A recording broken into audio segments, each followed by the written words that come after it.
Olá! Hoje a gente vai mergulhar um pouco no funcionamento e na estrutura das unidades de vigilância de zoonoses, as UVZs, aqui no Brasil. Temos em mãos um manual técnico do Ministério da Saúde, de 2017. Ele detalha como essas unidades devem ser idealmente construídas e É organizadas. isso. E para a gente ver como isso se aplica, ou deveria se aplicar, né? Vamos olhar também um plano de contingência mais recente, de 2025, lá no município de Embu Guaçu.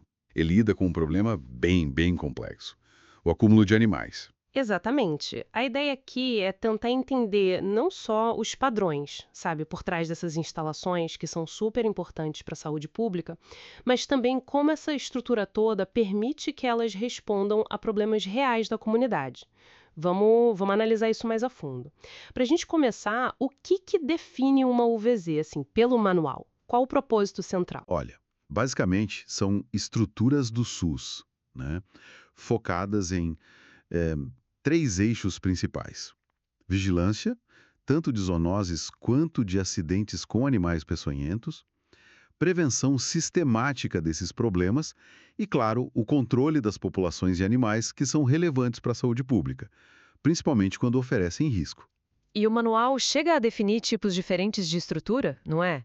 Sim, ele estabelece ambientes que são mínimos, obrigatórios e outros que são opcionais. Depende muito da realidade local, né? Ele classifica as unidades, tem tipo Canil 1 e 2, que são mais focados em cães e gatos, ou então UVZ 1, 2 e 3.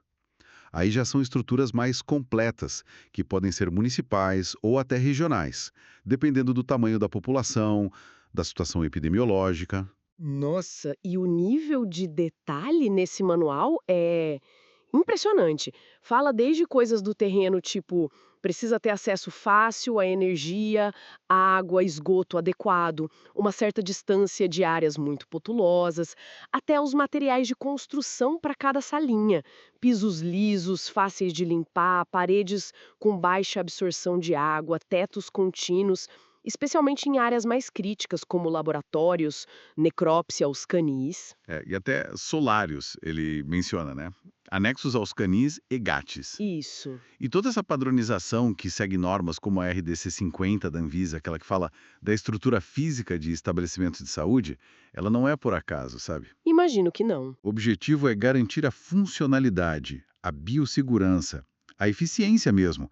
A estrutura é toda pensada em blocos lógicos. Tipo, tem o bloco técnico-administrativo, o técnico de animais, operação de campo, veículos, até biotério, opcionalmente. Cada um com suas exigências de circulação, ventilação, equipamentos. Isso reflete a complexidade do trabalho ali dentro.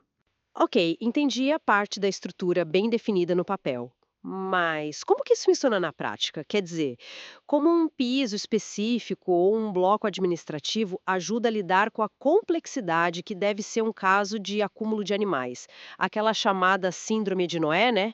Que o plano de Embu-Guaçu aborda. Então, o plano de Embu-Guaçu ilustra justamente essa conexão. Ele mostra que a UVZ não trabalha sozinha nesses casos, de jeito nenhum. Ela é uma peça-chave, mas dentro de uma resposta multissetorial.